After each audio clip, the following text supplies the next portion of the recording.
ਅਸਲਾਮੁਅਲੈਕੁਮ। ਮੈਂ ਤੁਹਾਡਾ ਆਪਣਾ ਆਤਿਫ ਅਹੀਰ ਦੇਸੀ ਵਿਲਾਗਸ ਦੇ ਨਾਲ।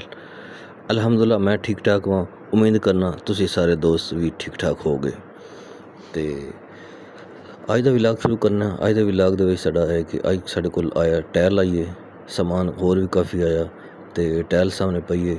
ਮਾਸ਼ਾਅੱਲਾ 10-12 ਹਜ਼ਾਰ ਅਸੀਂ ਟਾਇਲ ਉਤਾਰੀਏ ਅਤੇ ਬਹੁਤ ਹੀ ਖੂਬਸੂਰਤ ਮਾਲ ਹੈ, ਬੜਾ ਅੱਛਾ ਮਾਲ ਹੈ।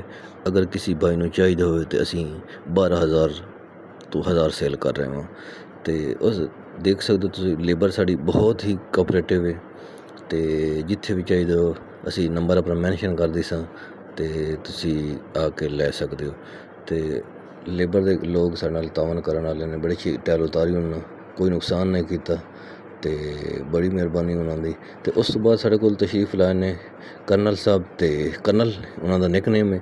ਅਤੇ ਹਸਨ ਭਾਈ ਨੇ ਕੁਛ ਸੋਲਰ ਵਗੈਰਾ ਚਾਹੀਦਾ, ਉਹਨਾਂ ਨੂੰ ਸੋਲਰ ਮੁਕਵਾ ਕੇ ਦਿੱਤਾ ਜ਼ੀਸ਼ਾਨ ਭਾਈ ਕੋਲੋਂ। ਅਤੇ ਜ਼ੀਸ਼ਾਨ ਭਾਈ ਸਾਡੇ ਨਾਲ ਬੜਾ ਤਾਵਨ ਕੀਤਾ ਵੇ ਅਤੇ ਉਹਨਾਂ ਬੜਾ ਅੱਛਾ ਤਾਵਨ ਕੀਤਾ ਅਤੇ 95,000 ਸਾਡਾ ਸੋਲਰ ਸਟੈਂਡ ਹੋਇਆ। ਇਸ ਤੋਂ ਬਾਅਦ ਸਾਡੇ ਕੋਲ ਅਲੀ ਭਾਈ ਤਸ਼ਰੀਫ ਲਾਏ ਨੇ। ਅਲੀ ਭਾਈ ਮੇਰੇ ਬੜੇ ਅੱਛੇ ਦੋਸਤ ਨੇ, ਭਾਈ ਨੇ ਛੋਟੇ। ਉਹਨਾਂ ਨਾਲ ਗੱਪਸ਼ਪ ਲਾਈਏ, ਕੋਈ ਵੀਡੀਓ ਬਣਾਈਆਂ ਅਤੇ ਡਿਸਕਸ ਕਰਿਆ ਰਹੇ ਮੁਖਤਲਿਫ ਅਮੂਰ ਅਤੇ ਗੱਪਸ਼ਪ ਲਾਈਏ। ਪੜ੍ਹੇ ਲਿਖੇ ਇਨਸਾਨ ਨੇ ਅਲੀ ਭਾਈ ਹੋਰਾਂ। ਅਤੇ ਉਸ ਤੋਂ ਬਾਅਦ ਫਿਰ ਉਹ ਚਲੇ ਗਏ ਨੇ। ਬੜੀ ਮਿਹਰਬਾਨੀ ਉਹਨਾਂ ਦੀ, ਸ਼ੁਕਰੀਆ।